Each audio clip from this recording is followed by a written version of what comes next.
So now it's time to take off the rear brake caliper. It's two 12mm bolts. You make your face better. Now if we come in here over the top of the CV axle, we can get this right onto that upper bolt and loosen it up. We need to take it off, get it out of the way. Now coming under the CV axle, you can see we can get right to that lower caliper bolt. We'll loosen it, take it off.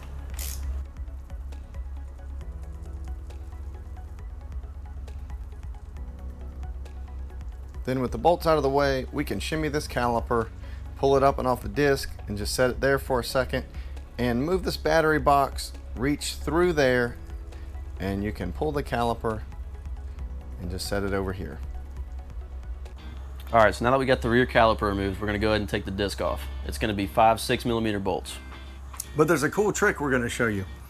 Now, if you've got this larger Allen head and you just slide this through one of these holes in the disc, you can rest it against your diff and it'll hold it steady while you take all these bolts out.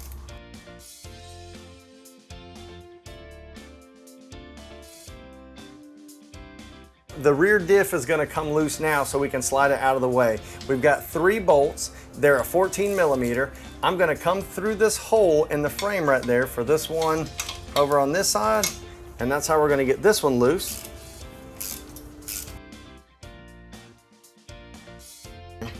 Then that bolt will pull through the frame like that. I'm going to put this nut on it. And then we'll get the one in the front of the diff. And I'm going to come through here. I've got a swivel socket, so it makes it a little easier. But I'm going to come up here. It's also a 14mm. Luckily, I still have a Zach. What's a good joke, Zach? Tell me a good joke, man. That's not a good joke. Yeah.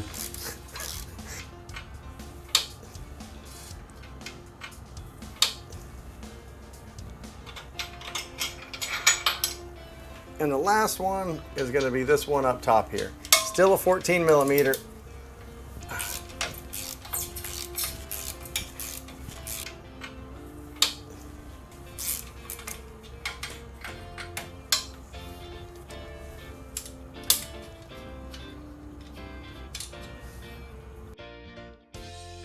Now we can get this diff and we can start to shimmy it and pull it back.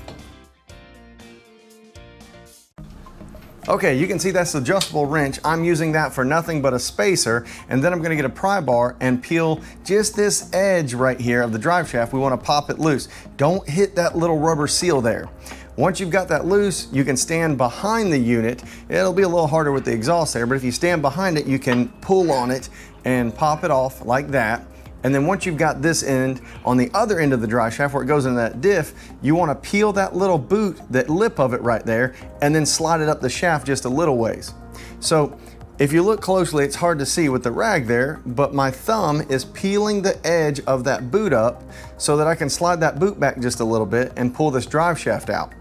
Now, when you're pulling the drive shaft out, you want to be careful. There's a little spring that mounts on the end of that drive shaft, and if you're not careful, you'll knock that spring off into the dirt when you slide this drive shaft out.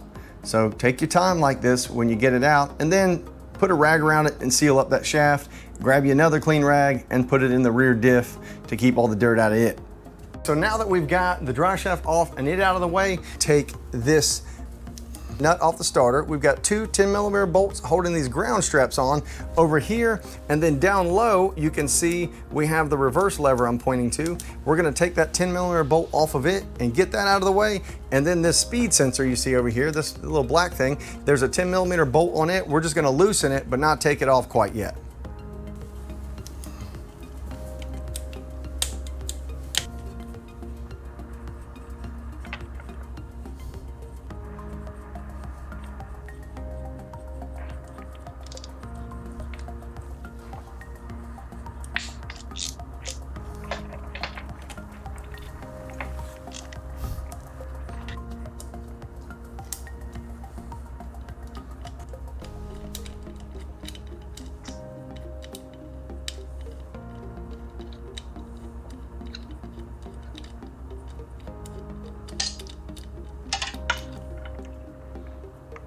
All right, we're gonna go ahead and get this starter off now with that last 10mm bolt. But before we do that, grab your brush again. Do another rundown, clean up really well. Make sure to get all this dirt out of here, because when we open this thing up, it's gonna be a mess.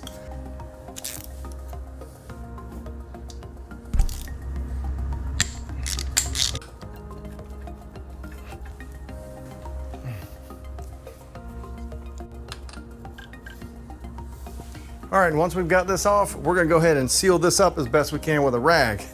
We're gonna go ahead and take all the bolts around the cover off, and I'm gonna show you which ones go where, because there are a couple that are different. But before you do that, get ready. There's gonna be an oil spill. I'm talking it's coming bubbling like the Beverly Hillbillies. Get a drip pan down because there will be some oil. Bucket, maybe not that much, but possibly. It depends on if you drained your oil or not.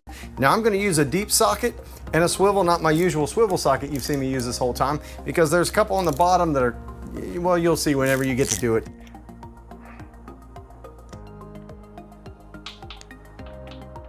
So this section might be a little slow, guys. I'm just trying to show you how you can get to all these bolts on the bottom and the tools that you'll need, because you're not gonna see any of this when you're doing it.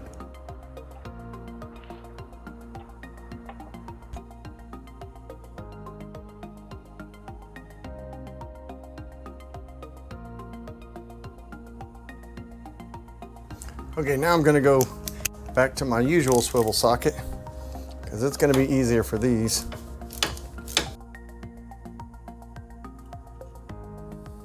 You see, this one's a little longer.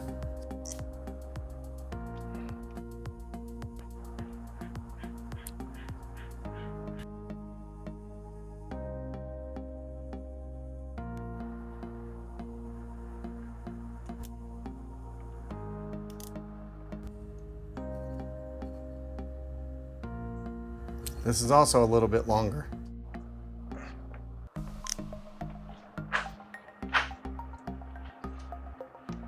I can't really see anything. You guys on screen can see a lot more than I can, believe it or not.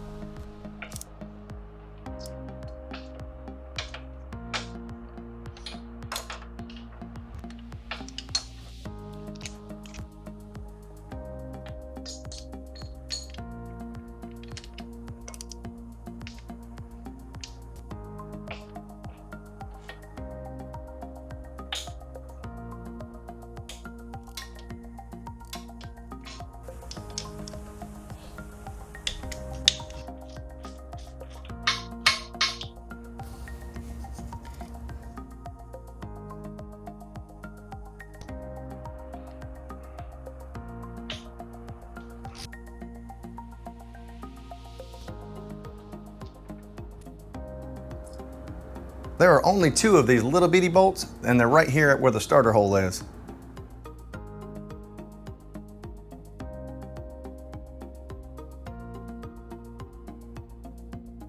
We've got all the bolts loose, we're ready to get this thing out. Grab your rubber mallet, it'll definitely come in handy, and if you look at this tab, you can just pry against the frame and we can pop this loose. Now remember, we put the vice grips with the, wait a minute, can I say vice grips?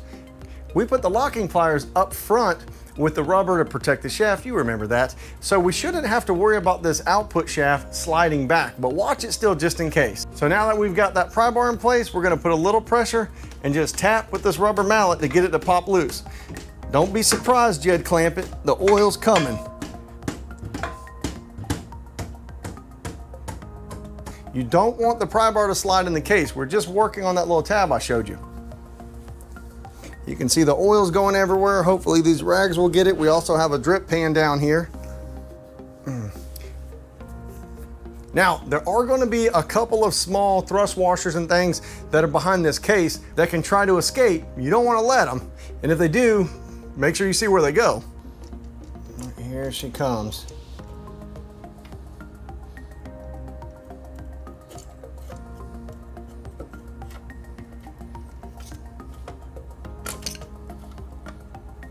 All right, now as I was telling you, look at that little thrust washer.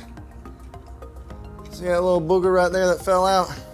Now we're gonna take this and go cover this up so we don't get any dirt in it. before we start to clean up this surface, it'll help us out a little bit if we go ahead and get these gears out of the way. These are the gears that we're replacing. So if you want to pull them off and set them to the side, and watch this, don't forget about your thrust washer. We want to set that aside. We're going to go set these up on the bench. Now that we've got those out of the way, if you get some petroleum-based solvent, it'll help you get all the silicone off the cases. I'm going to use a water dispersant somewhere around formula 39 and 41. And you see, I'm just rubbing it on the case like this, and it will clean up a ton of that silicone. And then for the stubborn pieces, if you want to grab a brass brush, it may seem like, oh man, you're going to hit this with a wire brush. Brass is very soft. Look at that. Might be a good beard brush. It's okay. Anyway, this brass brush will work really good without harming the aluminum. Watch this little O-ring over here when you get to this side. You might want to go ahead and peel that O-ring off so we don't tear it up. All right, it's time to go ahead and get the case cover cleaned up now. If you pull your brush away from the center, like as you're cleaning, pull your brush away so you're not knocking any pieces of silicone or dirt in. All these you need to get cleaned up good as well, because we're going to have to put some silicone on there.